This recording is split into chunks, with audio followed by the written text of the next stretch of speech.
I always told myself my freshman year, just do the right thing. That was missing out on a social event and going to bed early because I knew I had to wake up for 6 a.m. weights. I remember just sitting there like, I feel so isolated here. That was definitely the hardest period of my soccer career. I was constantly wrapped up in the stat sheet. I kind of had to step out of that and just say, be the hardest working player on the field. That's a controllable. These girls might be older, more experienced, they can be bigger, stronger. If I can control that I'm working harder than them, then I know I'll be okay. If your identity is left in soccer, you will always come up short of what you want to be. Because when you're in it, it kind of feels like it's the whole world. Like there's not another world outside of soccer, but there very much is. You just get wrapped up mentally, and I think my faith really helped me to just step out and say, I'm way more than this.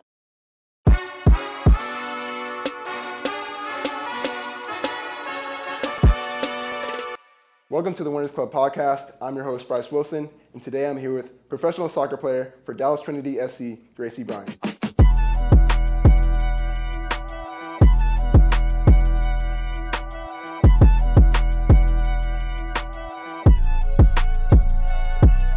Gracie, thanks for being here. Of course, thanks for having me. So we're gonna get into your mindset and also what it's like being a pro athlete. But first I want to hear about your journey to become a pro athlete. So let's start from the beginning. What are your first memories playing soccer? Oh my gosh, my first memory playing soccer is playing for the Little Angels. My dad was my coach. Okay. He definitely paved the way for me. He was super hard on me, but it was a lot of fun. So that was my very first memory. She in high school, and we went to the same high school, by the way. We just found that out. Yeah. You broke the record for the most goals scored in a season and career. So what do you think that was? Was it all talent, or what did you do differently from other athletes? The biggest thing for me in high school was discipline. Understanding that you have to miss on social events is very hard to learn when you're in high school because that is the 4 years that you're trying to kind of find your identity, you're still making friends, and so, you know, I miss homecomings, I think I miss prom. It was a lot of discipline. It was practicing in the mornings at 9 and then, you know, taking a nap after school for maybe an hour and then going to my next practice. And so looking back now, I'm like, I don't know how I did that because I have like a 2-hour practice and then I'm sleeping for 3 hours now. So I think I just had to really stay focused on knowing that I really want to play college soccer and I have to choose soccer constantly over and over again. And I committed to TCU my freshman year of high school. So I knew, you know, that that was my path. That's where I was going. I wanted to play at the next level. And so for me, it wasn't really an option. It wasn't really a choice of, oh, well, maybe I'll miss this practice. No, that was never an option for me. What was the college recruiting process like? Did you start that in middle school? Were you taking calls from coaches in 8th grade and things like that? Yeah, well, maybe I committed, yeah, I guess the summer going into high school. Wow, not even into high school yet. Okay, wow. However, my situation's a little different. So as I mentioned, Ryan Higginbotham was my coach. And so I have such a great relationship with him. And so he recruited me very early on. He knew what he was doing. Yeah, I knew I wanted to stay. I'm a big family girl, so I knew I wanted to stay close to home. So for me, I only went on one visit, and that was to TCU. Wow. It was, yeah. Wanting to stay home and go to TCU was so cool for me because I saw a lot of TCU through Ryan. And so that was kind of a special story because it's like, yeah, you played for him when you were like 10, and then now I get to go play for him in like college in front of all these fans. I didn't know that about your coach. Like, what was that experience like having coach you at a club level and then at the college level? Was any difference? Was he like, you could tell he was more stern at the college level? Like, what was it? Yeah, so he was really hard on me from the first day of practice. He was hard on me in a way that definitely made me better, but it was hard. It was very, very hard. Going into college, I think it was one of the first practices I've ever had as a little freshman, you know, scared of the seniors. And he yelled at me and was like, if you think you're going to play that kind of ball against A&M, like, you might as well not be here, something crazy like that. And I'll always remember that because as much as he was hard on me is as much as he praised me. And so he just really wanted it for me, you know? And so you can kind of see that with coaches. If they know you can do better and they want better for you, you can see that. And so that's what I saw. Getting to play for him there, yeah, he could be hard on me. And he was. Yeah. He was. It paid off because at TCU, you started every game of your freshman year. usually when college athletes first get to college, their first year or two is difficult. But what do you think led to you performing so well and having that transition go pretty smoothly? Don't think I was really expecting it. I think just going in, I knew, one, I needed to be fit. I've always heard that. I mean, there was fitness tests, you know. There was summer conditioning for July, you just run. And so I knew that I wanted to be fit. And then secondly, I knew how important it was for me because I already had in my mind the next goal. I always told myself my freshman year, just do the right thing. And that was, you know, going to bed, missing out on a social event in my freshman year and going to bed early because I knew I had to wake up for 6 a.m. weights, you know. I always wanted to be the hardest working player on the field. I always held myself to that standard of being the hardest working player on the field. And if I felt like I was being outworked by another player and another opponent, that would drive me more crazy than anything. The missed passes, you know, so I think that's what really helped me my freshman year was if I can control one thing, these girls might be older, more experienced, they can be bigger, stronger. If I can control that I'm working harder than them, then I know I'll be okay. That's good wisdom because after freshman year, you went on to start every game you played in your whole TCU career, yes. Which has to be some type of record. But I got injured for like 4 games. Okay.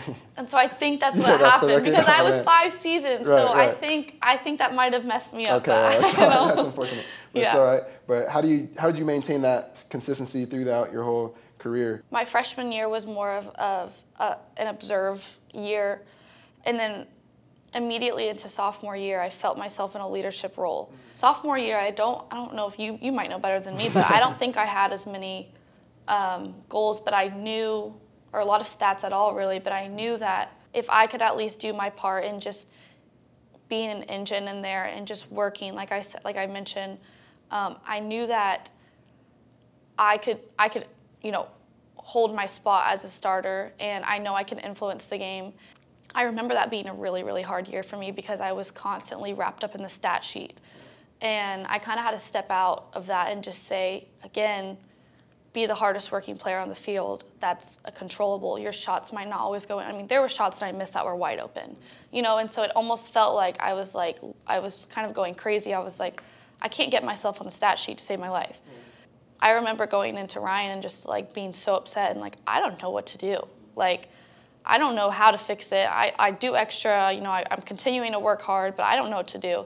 And so I remember just coming back my junior year, and I remember just thinking like, control what you can control. And I think that's what kind of helped me. Was that sophomore year your most difficult period? Because on paper, it seemed like you were just killing it every year. Yeah. But behind the scenes, was that difficult, and how did you get through that period?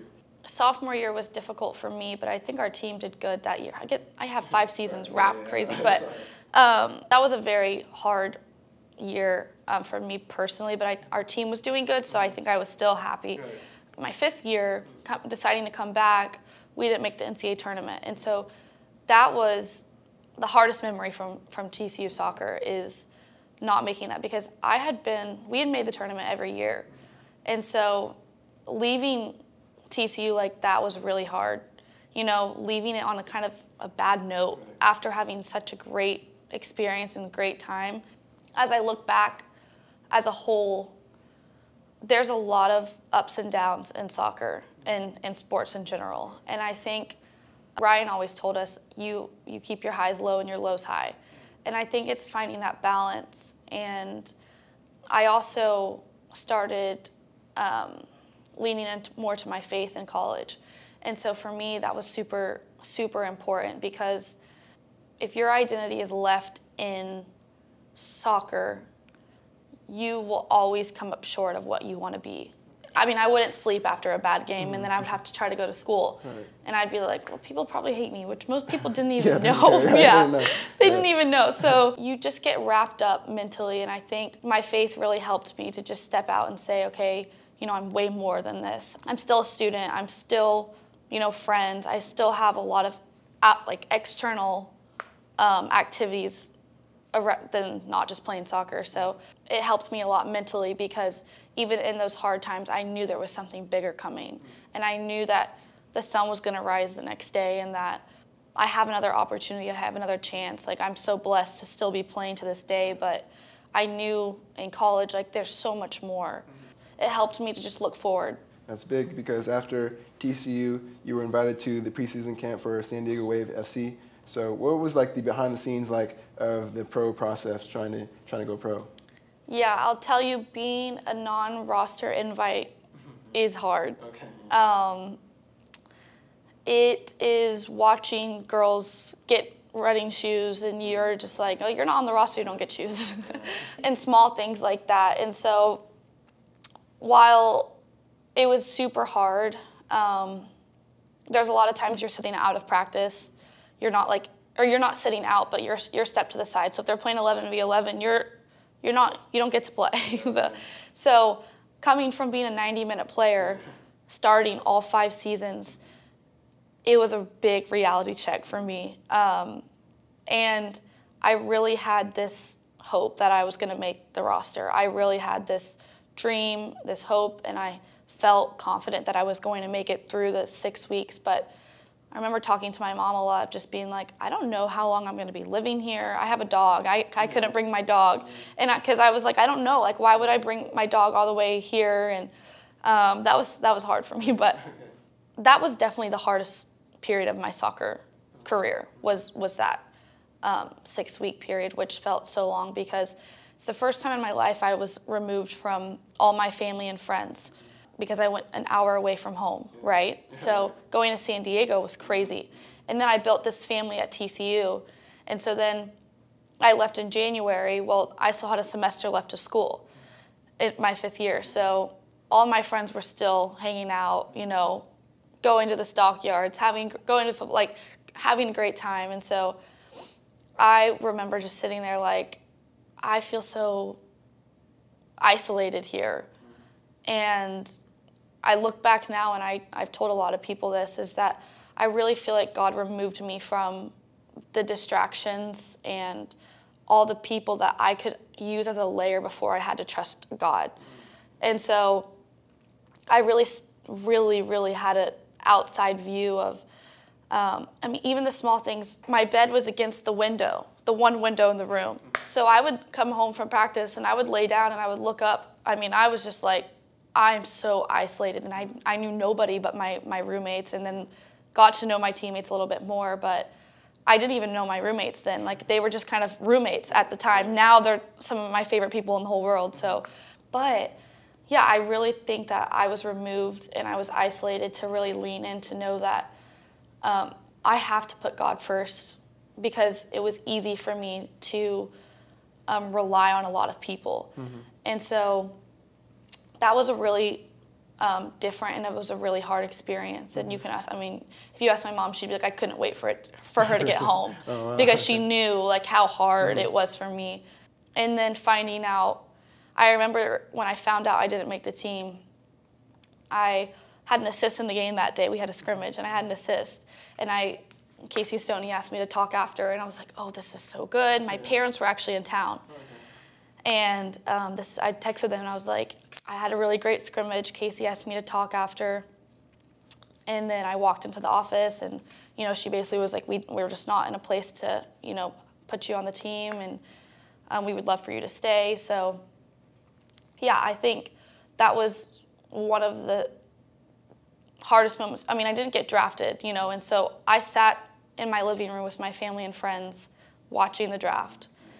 How painful of an experience that was, because I told, you know, all of them that I really wanted that moment for all of us, not just for me. Like, I wanted to have that moment of, let's celebrate. And then you go forward, and I wanted to have that moment of telling my mom and dad, like, I made an NWSL roster that day. And I just wanted all 3 of us to just experience that moment together.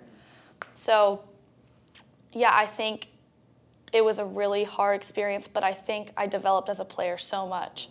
And I really grew my faith more than anything. And I think looking back, that was the most important thing for me, was growing my faith. And now I get to come here, and I get to use that to be, you know, who I am. Through that difficult period, you think that it was for a purpose? Like, you learned, you became a better person, yeah. So it was all in God's purpose? For sure, yeah. And I think I kind of questioned a lot. I think there were times in San Diego I was mad at God. I would come home and I'd be like, what am I doing here? And then after, when I didn't make the roster, I really was like, why did you bring me here? I could have been home with my friends and family for that last semester of college, had a great time, but I was here training.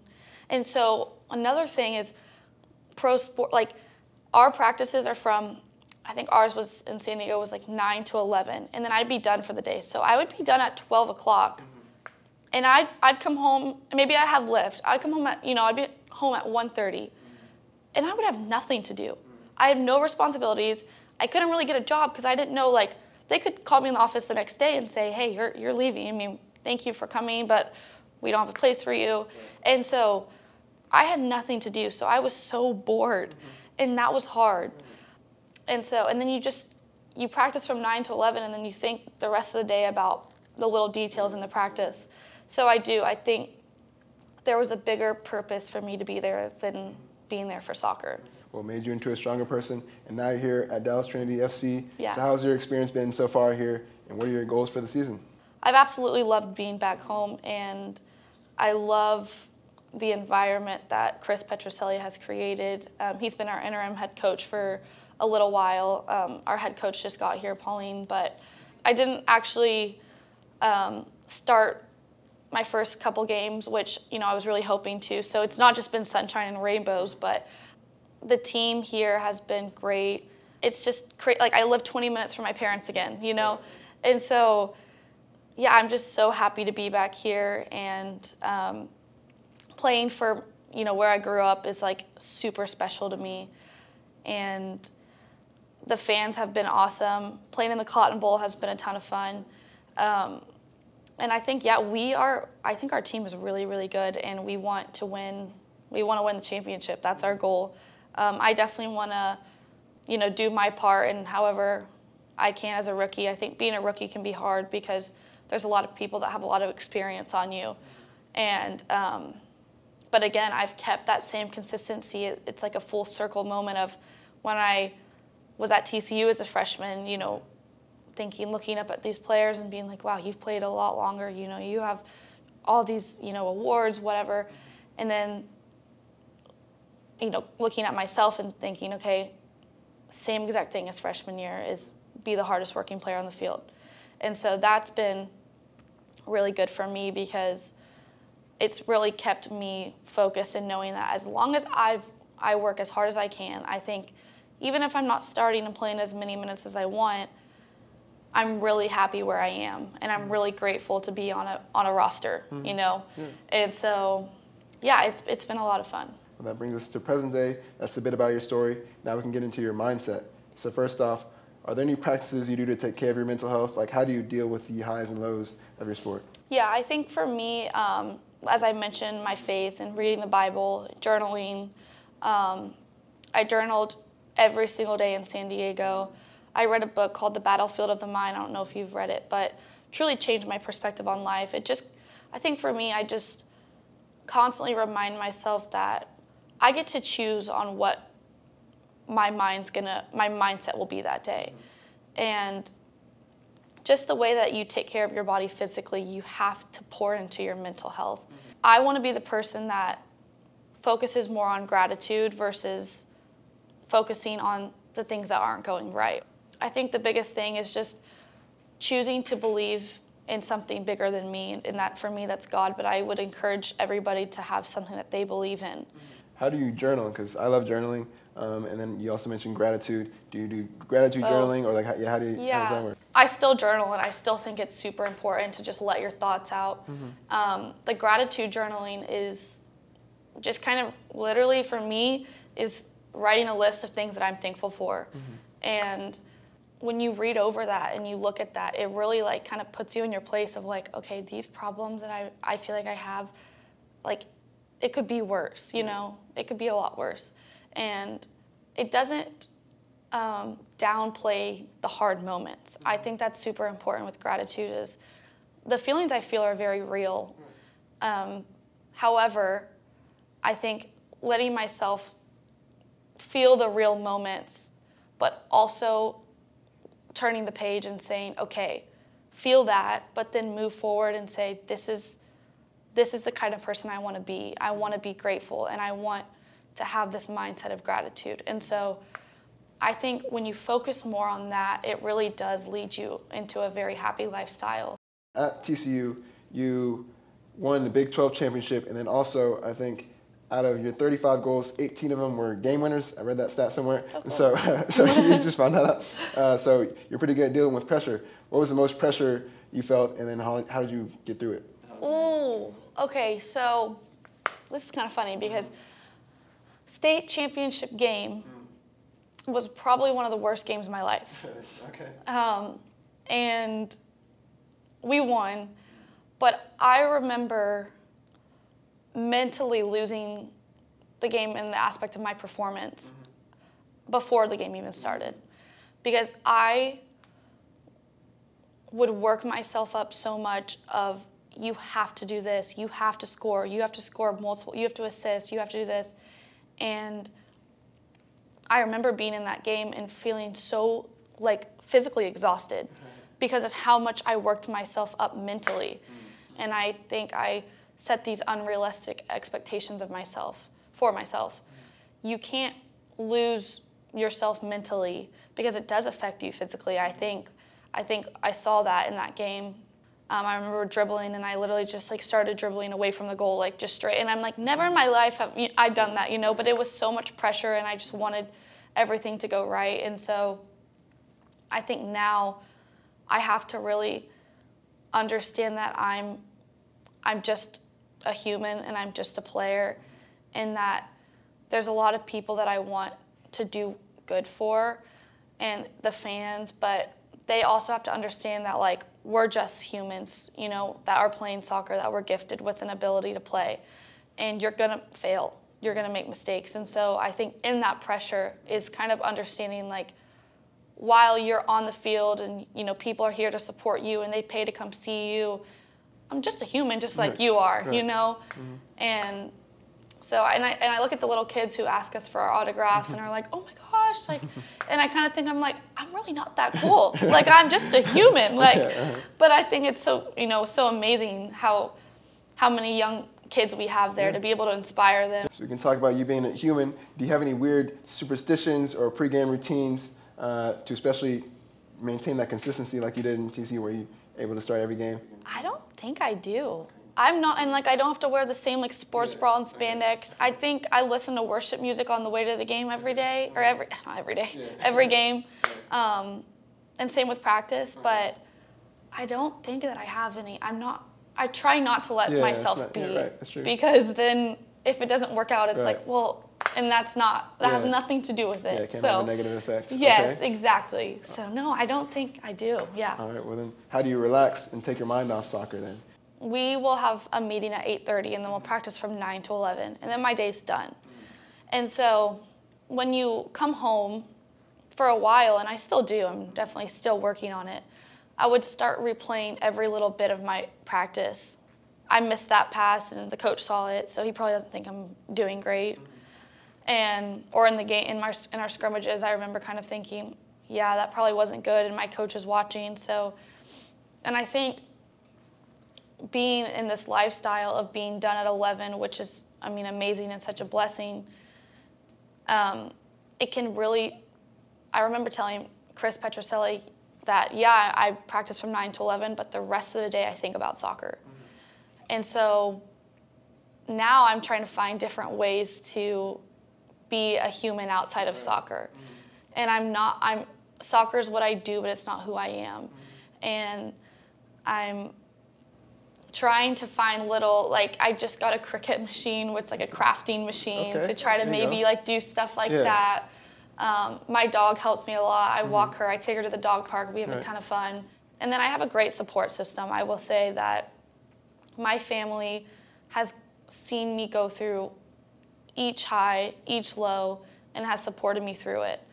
And there's times that I look back and I'm like, do I even still want to play soccer? And they were the ones to pull me out of that, to say, okay, let me talk with you through this from an outsider perspective who's not a pro player. Because when you're in it, and you're going to practice every day, it kind of feels like it's the whole world. Right. In that even other people watching you think it's like there's no other option for me. Like there's not another world outside of soccer, but there very much is. Yeah. I started giving soccer lessons, and then I was like, well, this is still soccer. Like, Gracie, you got to figure it out. So, I don't know. I think I'm still trying to figure it out, and I'm still kind of like wondering what I can do. Maybe pick up like a little side job, or maybe work at a coffee shop or something. I don't know. Maybe be a nanny. Yeah, I'm still trying to figure it out. I haven't really found something yet, and the cricket machine's really hard. So I'm like, so oh like, my I can't even do that. Yeah. When it was supposed to be relaxing, but now it's yeah, stressing I'm you like, out. yes, exactly. Okay. So I'm still trying to figure that out. So hopefully, if anybody has any ideas, please let me know. Okay, okay. From the San Diego Wave period on the team, there's Alex Morgan, there's other national team players. So were there any lessons you learned from watching them? What I will say is that when I left San Diego, I remember being in the circle, and I told them that I've never been surrounded with so much kindness and talent. And I think what I loved about that team was how kind they were. The girls were so kind to you, and they encouraged you. And I think looking back, I want to be that player. I want to be kind, and I want to encourage younger players. And so that was the biggest thing that I took away from being around people like Alex. And you know, her, like, she would ask me about my clothes. Like, she's just like a normal person, cool. You know, and so she was really, really nice to me. And Sophia Jakobsen was one of my favorite people there. And so they were all just great people, you know, and I loved that they were more than just, they didn't just see me as this, like, non-roster invite, you know. And I think that's really important for me, is, like, they didn't treat me any differently, you know, and I want to be that player. I want to be somebody that I'm not going to treat you differently if you're playing 90 minutes or 0 or you don't roster. Like, I still want to be your friend, and I care about you. And they really taught me that, was the kindness and talent that I was surrounded by, like, was super cool to be around. All right, well, you've given us some great wisdom. Now we can get into the final 5. These are the final 5 questions I like to ask every athlete. So the first question is, what's the misconception about being a pro athlete? Kind of, I mentioned the, like, living the dream. And this word dream gets caught up in goals, awards, championships. It's really, really hard. It's really a mental battle that you deal with every single day. And as much as I'm grateful and blessed to be in this profession, it's nothing short of hard. And I think people kind of look at it and they're like, oh, it's sunshine and rainbows. Like, it can't be that hard. You're just playing. But like I mentioned, when you're inside of it, it feels like this is your world and your performance identifies you. If I score 2 goals, oh, everybody loves me, you know. But that's not the case. And so I think that's the biggest thing, is as much as I'm living my dream, and I 100% am, it's not just this perfect world. What's the memory that at the time felt like the worst of your career, but now looking back, you can laugh? It's kind of soon, so it's, I don't think I can laugh yet. Okay, yeah, okay, I got you. But not that, that moment with Casey Stoney after of being told I didn't make the roster with so much confidence walking in that door. Okay. I look back now and know that I was supposed to be right where I am today. And I trust God that I was brought there for a reason.